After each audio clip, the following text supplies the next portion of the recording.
See? Okay, head trauma. Let's do it, guys. Whoa. Yeah. Y'all seen some? Have you seen some really serious head trauma? Yes. Yes. There's some really serious head trauma out there, and it's almost you almost can't move because you're going. Look at that. So awful looking.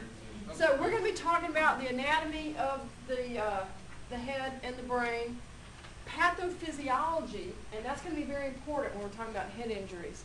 So it's important that you're going to be able to understand that. Primary and secondary injuries, kind of talked about those already. Coup, contra coup. Y'all remember what that is? Yeah. Sure. Yeah, I got that. Y'all learned that what this summer? No, you learned it in the EMT. Remember? So you got to really stretch back there. We're going to look at how we're going to assess our head trauma patients and how we're going to manage them. And we're going to look specifically at cerebral herniation. So that's going to be brain herniation syndrome, because that's all over registry. TBI, traumatic brain injury. It's a major cause of death and disability. I have a student in one of my classes now whose fiance had a major head and spinal injury, and they'll deal with that for the rest of her life now, unfortunately for them. Central nervous system injury in 40% of multi-system trauma. 25% of trauma fatalities are due to head injury. So 25% is from head, 25% is from what was the last one we talked about? Chest. So yeah, head and chest, 50% of traumatic injuries. Assume spinal injury, anytime you've got a serious head injury. Remember I mentioned that anything above the clavicles, you're always going to assume a cervical spine injury. Okay, the anatomy of the head. This is stuff y'all have had 57,000 times by now, but each part of it is important. The cranium, what exactly is the cranium? Yeah, that's the skull. That's the cranial, that's the hard bone that protects the brain. Now under that we're going to have three major layers. The dura mater is going to be the outside layer. The arachnoid is going to be the middle layer, and the pia mater is going to be the the inside layer in here. So if I had a subarachnoid bleed, where would that be? No? Yeah? No. Yeah. Sub means below, subarachnoid. So if I had a subdural hematoma, where would that be? Here? Here? Here? Here? Okay. How about if I had an epidural hematoma? It's going to be up here. Yeah. And each one of those is going to present differently. So you're going to want to learn to recognize those signs and symptoms. Now we're not going to go through those today, but we are going to go through those later in the semester. So you will be making note cards and committing that stuff to memory. Let me back up here. And then here you've got the medulla, the brainstem. You can see it's pretty well protected in there, but it's also very high in this area when you're looking at where the spinal column starts. So when the brain starts to swell, it's going to swell, and the movement is going to go where? Yeah, it's going to go where there's some space. So it's going to move downward. So we're going to specifically look at the signs and symptoms of that movement as it moves down into that space, which we call what? I said it a minute ago. Brain herniation. That means when the brain, you know what a hernia is? When parts of abdominal cavity, not abdominal cavity, the abdominal contents start to move through a hole. The brain starts to move through the foramen magnum down that space. Brain herniation is going to have its own set of signs and symptoms that we're going to have to recognize. A primary brain injury is going to be the first damage that occurs to the brain. It's usually a direct insult. You can't do anything about that once that has occurred. All you can do is treat the results of that. Now you can have secondary insults, and this is where we can manage that many times. That's going to be a result usually of hypoxia. The injury has injured the tissue. Hypoxia now is going to create more damage. So if we can prevent that or mitigate that, that will help us tremendously. I talked just a second ago about the coup, contra coup. I talked about that when the impacts, you're driving your car, you hit a tree. The first impact is what? The tree with the vehicle. The second impact is the dumb person hitting the steering wheel or whatever they hit. Third impact is, everything slings forward. So the brain slings forward first and then hits the front part of the cranium, and then it slings backwards and hits the back part. So you've got coup contra coup, so you've got injuries on both sides of the brain there. That's going to be actually the fourth collision is going to be the contra coup. But this also could occur side to side if it's a side injury. This can occur if somebody falls and hits their head, you know. They may get a slinging motion. You know, they run into the door. Who knows? We talked inside the brain is bathed in cerebral spinal fluid. So it's going to have fluid in there anyway, as well as the vascular system. So some of the things we're going to be looking at is anything that could block the flow of cerebral spinal fluid around there will also cause a buildup in the brain. And then as well as that, we're going to have the blood from the vascular system. Now, the amount of carbon dioxide in the blood dictates whether our vessels are going to be dilated or constricted. So if we have high acid, high CO2, high carbon dioxide, then the vessels typically dilate. When we have high oxygen levels, they typically constrict. And this is important when we're trying to determine whether we're going to hyperventilate a patient or not. If they get a lot of oxygen in the vascular system, in the brain, they're going to vasoconstrict. Once the vessels vasoconstrict like that, what's not happening to the brain? It's not being perfused. Exactly right. So we have to very carefully monitor how much oxygen we give to the patient. Intracranial pressure, ICP. That's going to be the pressure that builds up within the brain due to a brain injury. Now, these are some terms that we're not going to get into in real depth, but you do need to understand what they are. The cerebral perfusion pressure, I wrote this on here, is usually about 60. That means that inside the brain, the pressure there must be at least 60 in order to perfuse the brain. Cerebral perfusion pressure. So the 60 milligrams of mercury, that's the pressure that's required to perfuse a normal brain. Not a swollen brain or an injured brain, just you sitting here. So 60, I said this is millimeters of mercury. So what does this really indicate to you? What does this 60 mean? Yeah, that's your blood pressure. A minimum of 60 to perfuse the brain, an absolute minimum, and that's an ideal perfect condition. Mean arterial pressure, this is MAP, M-A-P, this is going to be the pressure that's maintained in the vascular system. So this is the pressure that's going up to the brain, and it's going to have to be higher in order to perfuse the brain. So that's the pressure in the vascular system. So, you're not going to have to know this formula, I hope. I hope it's not on the test. I haven't seen the test. As intracranial pressure increases, as you get swelling in the brain, but if our mean arterial pressure remains the same at, 80, but now we've got swelling in the brain, 60 is not good enough anymore. A pressure of 60 is not going to perfuse the brain because there's too much swelling in there. It's kind of like you've got a water balloon and it's half empty. It doesn't take much to fill that thing up. It doesn't require a lot of pressure. But if it's already full, about to pop, it's going to require a lot more pressure to extend that anymore. So that's what's happening here. It's going to require more pressure in order to perfuse the brain. So in this case, cerebral, what's the P stand for? Cerebral perfusion pressure is going to decrease, meaning that it's not providing enough to get through there. Hypertension, yeah, when we were talking last time about chest injuries, we're going to titrate fluid to maintain a pressure of what? 80. Yeah, 80 to 90. With a head injury, that's not going to be good enough. It's not going to perfuse the brain. So when hypotension, which 80 to 90 is hypotensive, right? If you've got a systolic blood pressure of 80, you're extremely hypotensive. Hypotension for a head injury we don't want to do that. You will not perfuse the brain. So we're going to change that. Systolic blood pressure, we're going to have to titrate to 110 to 120 is the range that we're looking for if the patient has a head injury. Now, it very frequently goes up. Remember, what is that, the triad, you remember that? Cushing's? Yeah, we'll talk about that here in just a minute.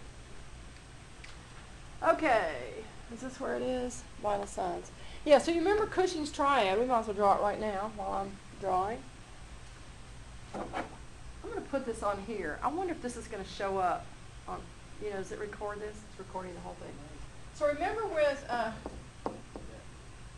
this is an I, that's a P, that's a C. Oh, good job.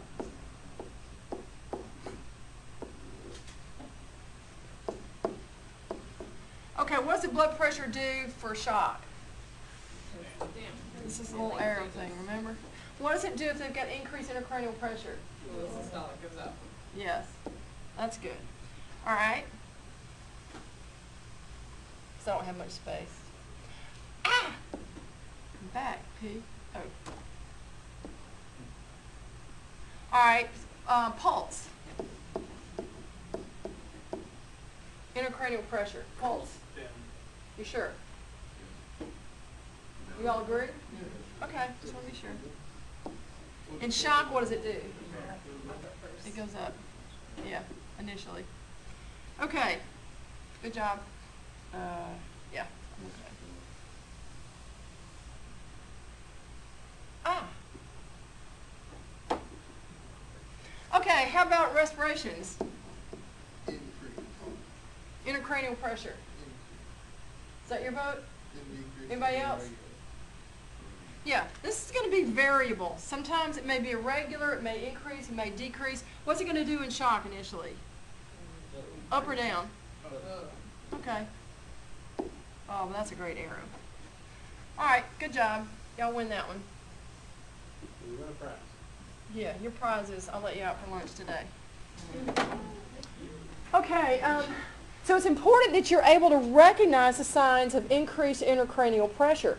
Now, what if you were assessing your patient and you suspected a brain injury, but they were tachycardic and the blood pressure was low? Is that going to totally freak you out? Is that going to freak you out?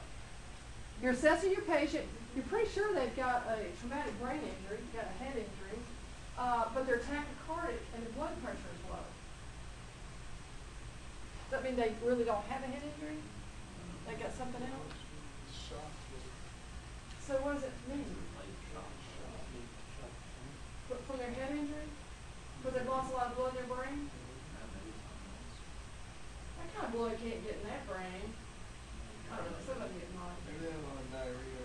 Another injury somewhere. Exactly. What you're looking at there, if they're showing signs of shock, that means they've lost some blood somewhere, but not in the head. You can't lose enough blood in the head to show signs of shock.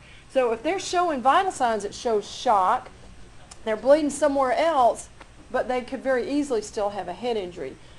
They could still have swelling in the brain. It's not going to have any relationship to blood volume there. But we do have a much bigger problem, right? Because we need to keep the blood pressure at what?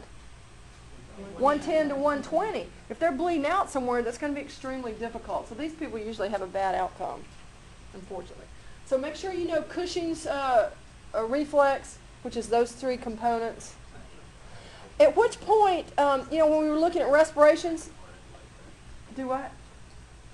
When we were looking at the respiratory component of Cushing's, remember it's irregular, it may be fast, it may be slow. What's going to affect your respiratory segment on there? What's happening in the brain that may change your respiratory receptor? CO2 levels. That's a big part of it. But as the brain continues to swell and starts to put pressure on what? On the medulla. Yep. As it starts to put pressure on the medulla, then that's where, the medulla is what manages your respiratory rate as well as your regularity. So as that pressure increases, you're going to get irregular respirations and strange respirations. So Because the medulla is freaking out. well, that pressure on it, yeah, it's not able to do what it's supposed to do because of the pressure. And then that moves on into brain herniation, which we'll be talking about. Okay, cerebral herniation syndrome, it's going to be brain herniation. The brain is forced downward, And one of the problems here is that cerebral spinal fluid that I told you is circulating through the brain. If that's obstructed in any way, it's not allowed to free flow back through the spinal column in an even exchange. Like the circulatory system, the blood is exchanged. Same thing with cerebral spinal fluid. So if it's captured in the brain, it's not able to get down. Frequently, it can go up, but the new blood, the other, is not able to circulate out. So it's going to actually increase the pressure in the brain. With that type of damage, once the brain herniates, you're looking probably at unconsciousness. What musculoskeletal signs are you going to be seeing? Yeah. What do we call this one? The corticate? The cerebral. Which one's worse? The cerebral is worse, actually, yeah. Okay, other associated symptoms as the brain continues to herniate. Ipsilateral pupil dilation. What does that mean? One-sided. Yeah. What's another word for that? It starts with an A. Anisocoria. You know, where they're one side. Anisocoria? Yeah. Yeah, we know that one, don't we? Sure.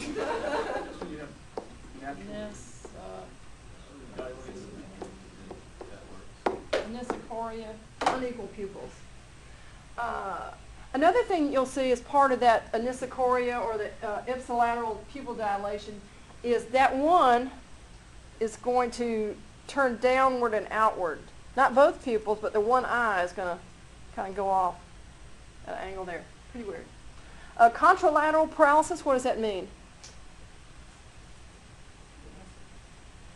Contra is the opposite side. Yeah, contralateral. So if the injury here, you've got the brain injury to this side, then you're going to have the paralysis on the opposite side. It presents similar to a stroke. And then as the pressure continues, if they move on into decerebrate posturing, that's the very next thing to complete total coma and death, respiratory arrest. Okay, at this point, we're going to have to be very aggressive in our treatment of the patient. Number one, we're going to be doing rapid transport, right? Once the brain is herniated, that's the only time that we're going to quasi-hyperventilate. What's going to be our normal ventilation rate for an intubated patient? Yeah, 6 to 8. That's right. So normal ventilation just for a non-intubated patient is going to be 8 to 10. Now, in this case, And you're what's it for the airway? 10 to 12 for a normal patient. is that what it For says? the airways line. Oh, shit. Go with 8. How's that? Go with 8 and go with 10. Because they don't need all that air. If you're having to hyperventilate them, you're only talking about 20 times per minute. So that's the high side of normal respiratory rate, correct? You don't want to go over that because you're going to put so much oxygen in the vascular system that it's going to cause that vasoconstriction. And we want to avoid that, but we want to try to get a little bit higher oxygen concentration. So for an adult, it's going to be 20 per minute. That is going to be the most hyperventilation that you're going to do, which means you're going to be really excited and nervous and everything else. So you're probably going to be ventilating at about what rate? 40, 50. Yeah, so you got to consciously watch this and consciously count that out. And then for children 25, infants 30, it just kind of goes up. Now here they've got the values. Well, I have to check it. I have to check that. You want it a little bit on the lower side, but not too much. I have to check what your book says. Okay, facial injuries. What's the main problem with facial injuries? They're going to interfere or compromise airway management. Yeah, so sometimes you may have to be creative. The face and the scalp is highly vascular, so it's going to give off a lot of blood flow. Now, for adults with a scalp wound, you're probably not going to bleed to death like that. It looks really bad, but you're probably not enough to cause severe shock. But with a child, they may go into shock. They may lose enough blood through a head, face, scalp injury that it can be very problematic for them. If there's no depression or compression of the bone, you can use direct pressure, provided the bone is stable under there. Otherwise, you just want to cover it and try to manage it that way. Airway support, these patients you're going to be suctioning. You want to consider intubation with these patients. Very carefully done with intubation because you are going to have trouble managing the airway in most of these cases with facial injuries. Let's see, I think I already told you that. Yeah, see, I told you all that. Good job. Who wants to suture that up? Everybody in here? Yeah, me. I definitely want to do that. Skull injuries. Now, when we're talking about skull injuries or head injuries, open head injury, closed head injury, this is going to be different than when we're talking about open and closed broken other bones in the body. With the head injury, if the skull has been fractured, that's going to be an open head injury.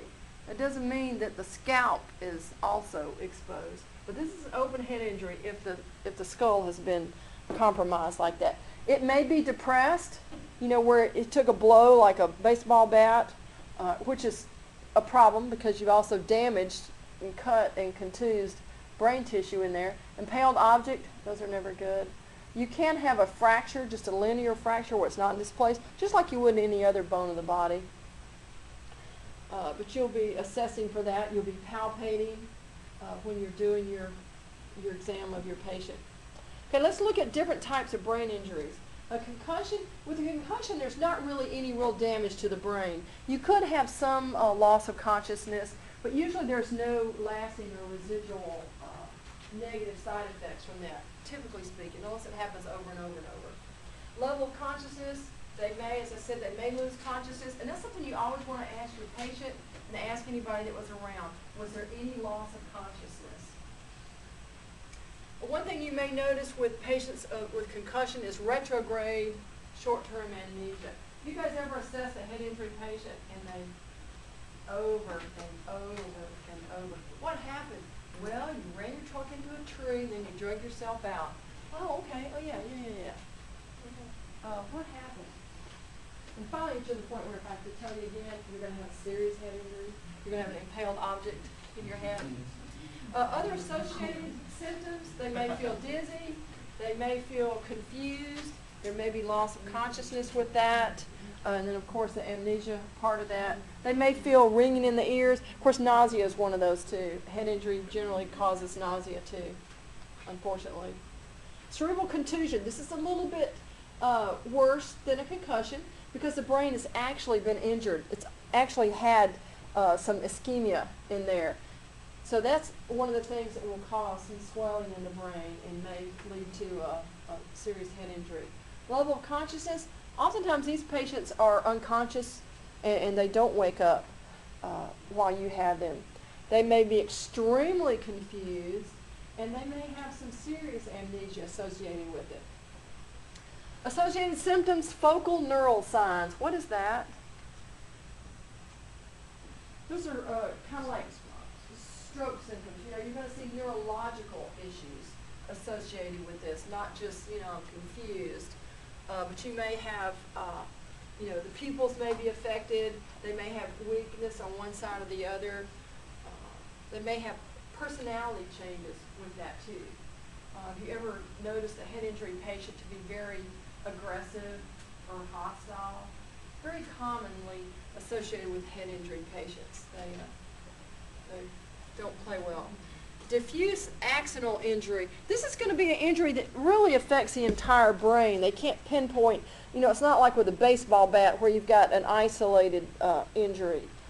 It would be a more widespread type of injury, and I can't think of one right offhand that could cause that. But you're going to see a combination of signs and symptoms there because it's really affected the entire brain. It causes a lot of edema throughout the brain, swelling. Also, some of that is a buildup of cerebral spinal fluid and possibly bleeding also. With these injuries, you don't usually see you know, a big cut on the scalp or depressed areas in the scalp. You just really can't identify where the injury occurred. Often these patients are unconscious because of the widespread injury, but you won't notice any focal deficits. Okay, I didn't think of that. Anoxic brain injury, that means what basically? You're not getting enough oxygen to the brain, a segment of the brain. In this case, you've got a spasm of a cerebral artery that blocks the blood flow, including oxygen delivery, beyond that point. Now sometimes that, even after the brain has been better perfused, when you're oxygenating them better, it may remain spasmed-like, and they may have an area beyond that that may then die, irreversible damage. No different than a blood clot in the brain, right? If you don't reperfuse that, then they're going to lose brain tissue. They've been experimenting with hypothermia with these patients as well as with the cardiac patients, and they've determined that oftentimes some enforced hypothermia works pretty well, therapeutic hypothermia. Intracranial hemorrhage. These are going to present much like a stroke does if you've got a hemorrhage in the brain.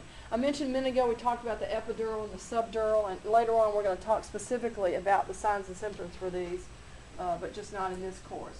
We talked about the epidural, subdural, the intracerebral, where those things occur, as well as the subarachnoid.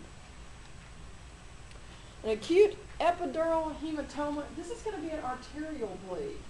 With this type of bleed, it is usually associated with the temporal artery over here where it's been insulted there, and you're going to get a hematoma associated with that. This is one of those that has an acute onset.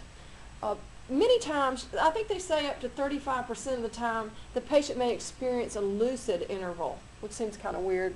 Some people are never lucid, I guess. But where they are initially unconscious, maybe for a short period of time, maybe usually less than a minute, then they'll wake up and they seem very lucid. Everything seems normal. They're alert and oriented without any problems. So you think, well, it was a brief thing. They were knocked out. They're awake. They're fine. And then, just a little while later, they circle the drain. They're unconscious and they've died because of the intense blood loss associated with this. You may see ipsilateral pupils fixed and dilated. You may see signs of increasing intracranial pressure. This is an arterial bleed. You may see paralysis, signs and symptoms similar to a stroke. But this is a deadly thing. Anybody that's ever been knocked out, they need to be seen by a physician at the emergency department. We see this. I've seen this a couple times with young children, like 4 to 8 years of age. They're playing roughhousing, get hit by a ball, something of that sort, and they're knocked out very briefly. Mom checks them, they're okay, they go back out and play. Next thing you know, they've keeled over. So any head injury, I'd rather be seen. I'd rather be on the safe side. Now, an acute subdural hematoma, that's going to be a venous bleed. And we see this commonly with our elderly adult population. Or it does, as you get older, I know this shocks you, but the brain starts to shrink. The head doesn't shrink, the cranium doesn't shrink, just the brain starts to shrink. It's a good thing mine was really big to start with. Anyway, it starts to shrink. And so there's space in there. So you could very easily have an elderly person that just stumbles and barely hits their head, and they're going to have a slow bleed in their brain. So this may occur over a longer period of time. Now, if they catch it early, they can usually fix this. Patient may report headaches, confusion, maybe listlessness. The level of consciousness may fluctuate somewhat. That's why it's so important with your elderly population, you find out how are they different today than they were a week ago, or a few days ago, because this may be a slow process. Now, I have seen this in a child before. It had a bad outcome. The same things, like I said earlier, where they just didn't realize that there was a problem, but it was a slow bleed. The child slowly was more listless. It was more difficult to wake up, and by around the 4th day, they couldn't wake the child up, and it was too late. It was really sad. So headaches may accompany that. At high risk, alcoholics, of course, because why? Yeah, they usually have blood clotting issues. The elderly, as I mentioned, or anybody that's taken any type of anticoagulant medications or have an increased chance of this happening. Yeah, it just has a problem with their platelets oftentimes. And, I have to go back and read up on it exactly. Yeah, they just have issues on their body. Nick, you probably know. Are you listening? You're sleeping. You forgot your name? We were talking about you. It's okay. Why they have blood clotting issues. Well, what is one of the organs that alcohol attacks? The liver. Is the liver. What's made in the liver? Well, you got your red blood cells and parts of your circulating blood and all that. The alcohol itself does help break it down over time, the clotting cascade and the clotting properties and all that as well. And it all goes back to the target areas where the alcohol is actually poisoning, and most of the time it is the liver, or all of it is the liver. Just interferes with the proper blood production in that area. Okay, intracerebral hemorrhage. This is going to be deep in the brain. It can be arterial or it can be venous. These are very difficult to access. Usually they're just going to bleed. Hopefully it'll clot itself off. Depending on where it occurs and how big it is, that's going to determine the symptoms. This is something that's going to be very difficult for us to diagnose in the field. But headache and vomiting, as with any bleed like you'd have with a stroke, an aneurysm that's burst, a headache, severe headache oftentimes, and then vomiting. The patient I had was very diaphoretic, and he actually looked like the same signs and symptoms of a heart attack, only instead he was screaming about his head. Yeah. So that's what kind of makes it. Was it intracerebral hemorrhage or was it yeah. Subarachnoid hemorrhage, this is going to be bleeding in that subarachnoid space. One of the issues that you have there is the cerebral spinal fluid is circulated back through those arachnoid finger membrane through there. And so that can interfere with the movement of your cerebral spinal fluid as it bathes the brain. I think I mentioned that earlier. Associated symptoms here, if you're bleeding there, it's going to be a severe headache, just like your stroke patients, you know, they say it's the worst headache they've ever had in their life. Vomiting, coma, and then possibly signs of brain herniation. Because this is a little bit deeper in the brain, right? And what are going to be our signs of brain herniation? Okay. Yep, they may have irregular respirations. What else? Very increased blood pressure, bradycardia. They may have ipsilateral pupils or fixed and dilated. Paralysis. Yeah, they may have contraparalysis, present much like a stroke. Yeah, there'll be very signs of hypoxia. What about posturing? Yeah, you very likely see posturing as that moves on. That'll indicate brain herniation. Okay, in your textbook it goes over your primary assessment and your secondary assessment. We talked about the primary assessment. Those are going to be the deadly dozen, remember? We're talking about your deadly dozen that you're looking for. You're going to do this on all of your patients, and it's really not unlike our regular primary assessment that we do on all of our patients. But we're looking for specific things. When we know it's a trauma, we're going to be focusing more on that. One of our goals during our assessment is going to be to keep your patient from getting overly excited. You want to try to keep them as calm as possible. Once they get excited, what's going to then happen in the brain? It's going to increase the pressure in the brain. So we want to avoid that whenever possible. Make sure you manage the airway. We have a problem with projectile vomiting specifically with these patients as you get pressure on the brainstem. So you're going to have to be ready to suction. These are patients that you'll more than likely have to intubate. These patients are the ones we see that get trismus. Remember what that is? Yes, where the jaw locks. So these are patients you want to intubate early if at all possible, because that's, as it continues to swell, you run a greater risk that they're going to clamp down and you're not going to be able to intubate them. And you may have difficulty ventilating them also. These are patients, head injury patients, that we're probably going to consider doing RSI if we're not able to intubate them any other way. Part of your rapid trauma survey is going to be just we used to call it a rapid trauma assessment. Same thing, you're going to palpate the head. Remember we talked about that? You're looking for decap BTLS, depressions, contusions, blood. Always check your gloves for blood. Is the skull stable? Is there anything moving in there? If you find something that's loose, remember, don't press on it, okay? I know you want to. Watch for signs of a basilar skull fracture. What are those going to be? How would you recognize that? Yeah, they say to watch for those signs. Usually those signs are not occurring very rapidly. You know, the raccoon eyes are not going to happen right away. What do you call this back here? Battle signs. These are going to usually happen before you see the raccoon eyes, but look for those. Why does that occur here anyway? You've got potential space down there, and it's got to go somewhere, so it's going to seep to that lower area where there's some space for that. Okay, the pupils. The pupils are controlled by the oculomotor nerve, the third cranial nerve, and they can present in several different ways. We talked about these a minute ago. They can both be constricted. When you see both pupils constricted, what are you thinking? Narcotics. Yeah, you're looking at drugs. If they both are dilated, what are you thinking about?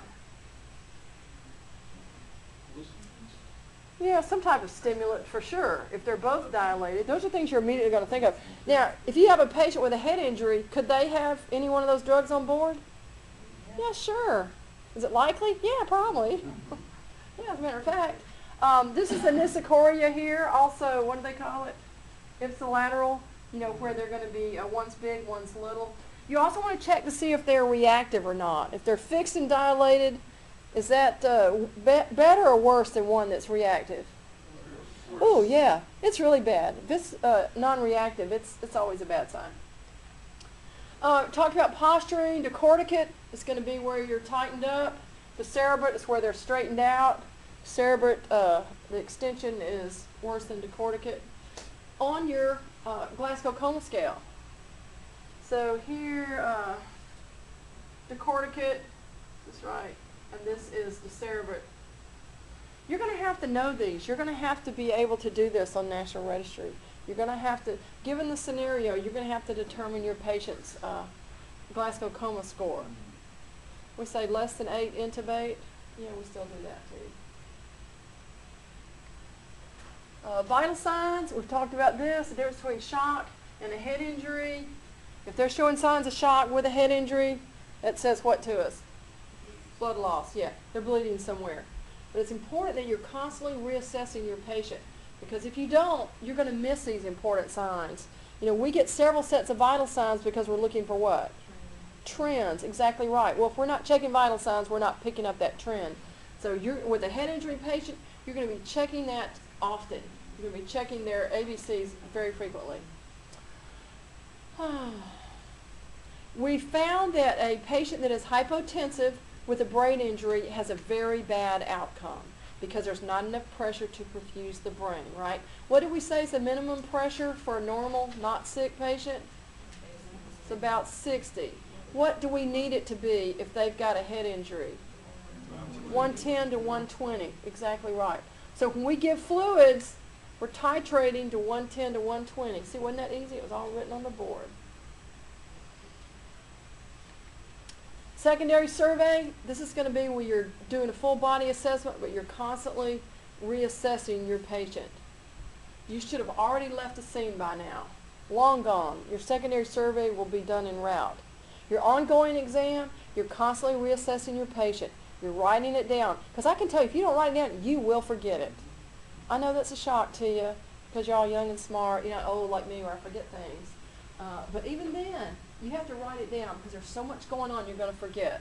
If you've seen a lot of patients in one day, 110 blood pressure isn't going to, every patient you've had is going to have a blood pressure of 110. So you're going to forget, you're not going to recognize that trend if you don't write it down. Check their Glasgow Coma scale. Is it getting better or is it getting worse? At some point, I imagine we will be sucked into the trauma system, which I hope we are because we should be, and you'll be calling Birmingham to help you make decisions about where you're are y'all in the trauma system up there? Yeah, it's really a really good idea. Watch for other changes in your patient. Are they becoming weak? Are you noticing weaknesses contralateral or ipsilateral? Are they having issues that appear like stroke? What are their pupils doing, better or worse? We want to, as far as the brain is concerned, hypoxia is what kills brain tissues in the presence of a head injury. So we want to make sure that if they're showing signs of brain herniation, what would be one of the biggest things we'd be looking for? Signs of brain herniation. Probably, you know, if you're seeing posturing, you've got some brain herniation going on there. So we will hyperventilate an adult how many times a minute? 20. Okay. One breath every 6 to 8 seconds. That's what I was thinking. And you'll probably intubate. Remember, you're going to have to spinal package them. I don't think I have to tell you that. If they're very combative, you may have to sedate them because they may hurt themselves. They're difficult to spinal mobilize when they're very combative. It's difficult to trying to get 2 large bore IVs when somebody's trying to sock you in the nose. Make sure you, we already said that, no hypotension, hyperventilate, we said that. Okay, these are our rates. We've talked about those already. Yeah, 8 to 10 times a minute. If normally, 20 times a minute if you have to hyperventilate them. Summary, just in the nick of time. Oh, we're so good. Are we behind? I thought they were behind. Aren't we right on time? No. Oh, food. Okay. Then y'all talk too much. We'll blame it on somebody here. Suspect a serious brain injury, you know, until it's proven otherwise. Any type of altered mental status, mechanism of injury, they could have a slow bleed where they don't have an immediate presentation. So look at mechanism of injury, assume a head injury, and treat them appropriately. Ta-da!